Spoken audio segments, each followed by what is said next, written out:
Viewers, you are all welcome to today's edition of MBS Network TV.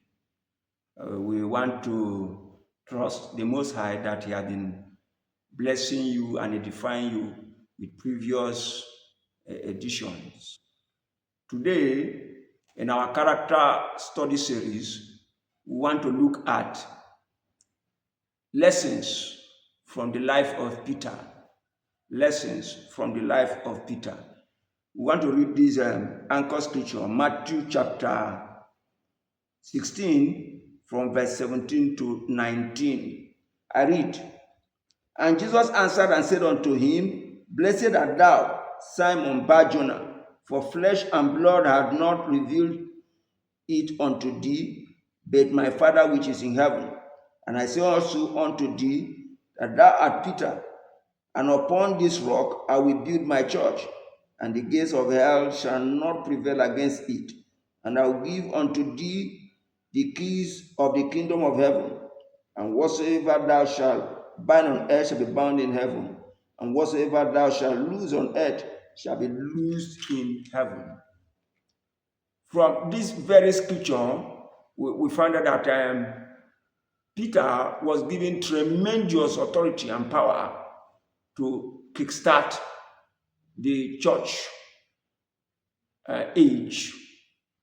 And as a person, he is an interesting and wonderful character. One moment, you could see him exhibit wonderful character.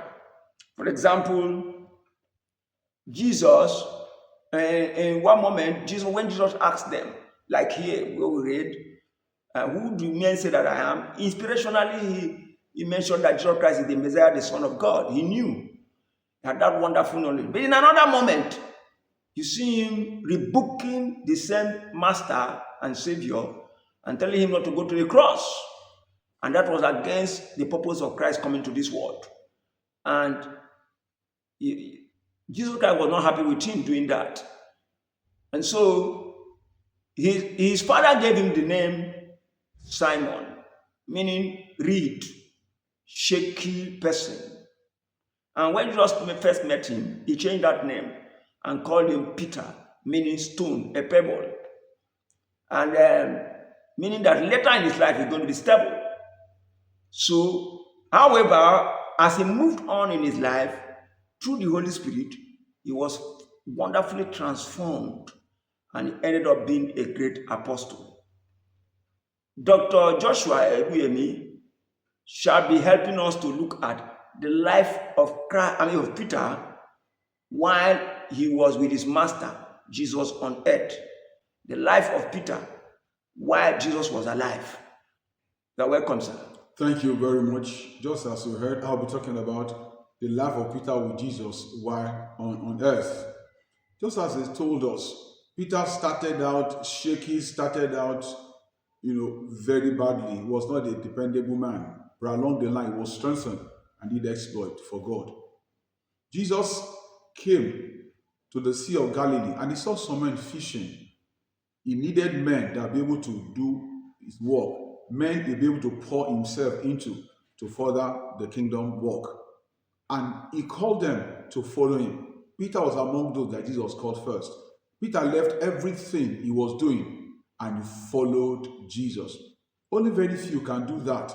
That the call of God upon your life, you forfeited everything and pursue the goal and interest of heaven with the whole of your heart. That's what Peter did. He followed Jesus. But in following Jesus, some other things manifested in Peter's life that also will be of great lessons for us to learn. Peter had the privilege in the book of Matthew chapter 17 to go to transfiguration with Jesus. He went to the mount, he was transfigured. Jesus was transfigured before him. He saw the glory of Jesus. Oh, what an opportunity, privilege that only very few had. He was so proud to be among the inner circle of Jesus. So he knew a lot about Jesus, and Jesus also depended on him to carry your kingdom assignment. So while on that training of discipleship, Peter saw Jesus Christ walking on the sea one day, and he said, "Lord, if you are the one, Bid me so that I also come walk on the sea. And Jesus Christ, why not? Peter, come. I don't know why he asked that. Without even thinking, he asked that. Jesus Christ said, okay, come. Because of his impulsive nature, Jesus Christ said, come. And Peter began to walk on the water. Only very few could do that. Just at the word of Jesus, he stepped out in faith and he began to walk on the sea. But along the line, because of his human weakness and human nature, he saw the wind boisterous blowing. His faith became weak. He began to sink. But Peter did something that we all should learn from when we are faced with challenges. He cried out, say, Lord, save me. Jesus stretched forth his hand and he helped Peter. He pulled him back. Why? Because Peter knew that Jesus was able to help him. When you have challenges and you are going through things in life, who do you call on to? Who do you run to? Peter will run to Jesus. He will be called to Jesus. It also in the course of his journey with Jesus, that when Jesus was about to be crucified, Peter followed, closely. Some deserted, some left behind, but Peter followed. But Jesus had told him before then that Peter, you will deny me. Peter said, no, I won't deny you. Peter was a man that was self-confident sometimes, trusting in his own ability because of what he think he has known. Jesus said, you deny, say, God forbid, I will not deny you. Even if it's die, I will die with you. But surprisingly, Peter denied Jesus just as Jesus Christ, told him 3 times, even before, a maid, he denied him. But Peter remembered Jesus' word that before the cock crowed 3 times, you deny me. When Peter remembered that, he felt remorseful, he repented, he wept bitterly, and he cried. That was a good one on Peter's, part. He was a man willing also to repent, a man of quick repentance. Some of us, even when we sin, we want to cover it, we want to downplay it, and that was not Peter. Peter cried unto God, and God had mercy upon him, despite his fault, despite his mistake. And when Jesus Christ had resurrected, Peter had gone back to fishing. There he missed it again because he was human. Sometimes we miss it, but God is with us. Anytime God corrects us, we should come back to him in humility. And Jesus Christ came to Peter and asked him, Peter, do you really love me? 3 times he asked Peter. Peter was angry. He said, yes, Lord, you know I love you. Just as I told you, feed my sheep, and feed my lamb. 3 times Jesus Christ told him. Jesus Christ repeated that because of what he intended to do.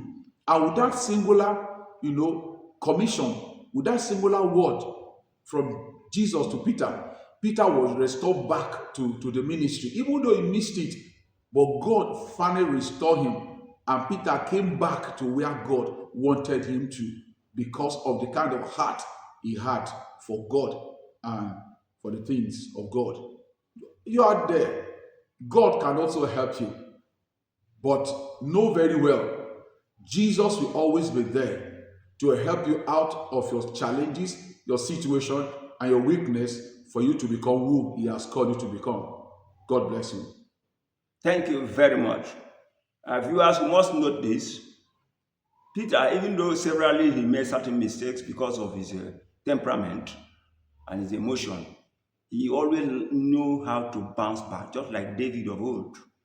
So always learn to bounce back quickly from your mistakes. We're going to be looking now at what the life of Peter and his ministry after Jesus left. Pastor Isaac Omorodo will be helping us to look at that. You're welcome, sir. Thank you very much. Discover Peter became a great leader after Jesus left. One of it was to fulfill the promise he makes to the Master, the Lord Jesus, that he loved him and he would feed the lamb as Jesus commanded him. And so we discover that Peter took over the leadership of the disciples, about 120 of them, after Jesus left. And he led them in prayers unto until a revival broke forth, which happened to be on the day of Pentecost, the baptism in the Holy Ghost. And even after that, we discover that Peter began to wax bolder and bolder. Because, yes, really, when Jesus was with him, he had that fearful kind of heart that even led him to deny the Lord Jesus before a maid. But then, after Jesus left, and especially after the baptism in the Holy Ghost, the day of Pentecost, Peter became a very bold man, to the extent that when the Pharisees and the leaders of the Jewish land at that time arrested them, Peter was one of those that stood up to say, we rather obey God than men. That also fulfilled the fact that Jesus changed his name from Samuel, which is a reed, to become a stone. And so he had that boldness and was stable in the ministry. In addition to that, Peter was a man that was greatly used of God. He did exploit through the working of the Holy Spirit. For instance, Peter and John met the layman at the beautiful gate as they were entering to the temple, and in the name of Jesus made that man whole. And the man began to live and jump and follow them into the temple. We discover God used this man so mightily to the extent that at Jerusalem, people were bringing sick people from different places to the streets, not even for Peter to lay hands now, but that his shadow, falling on them, might receive healing and deliverance. You find that in Acts chapter 5.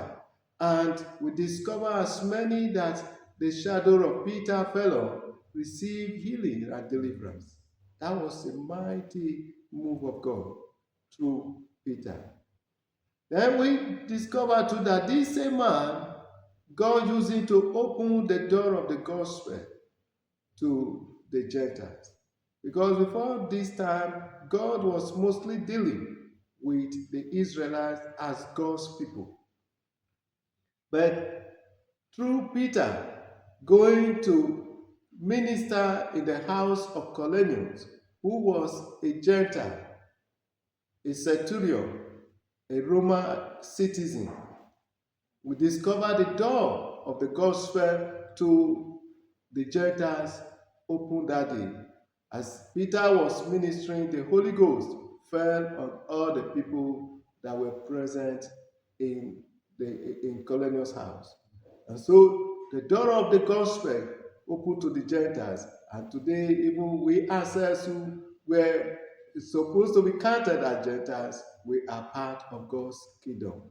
Finally, we discover this man was a very humble man.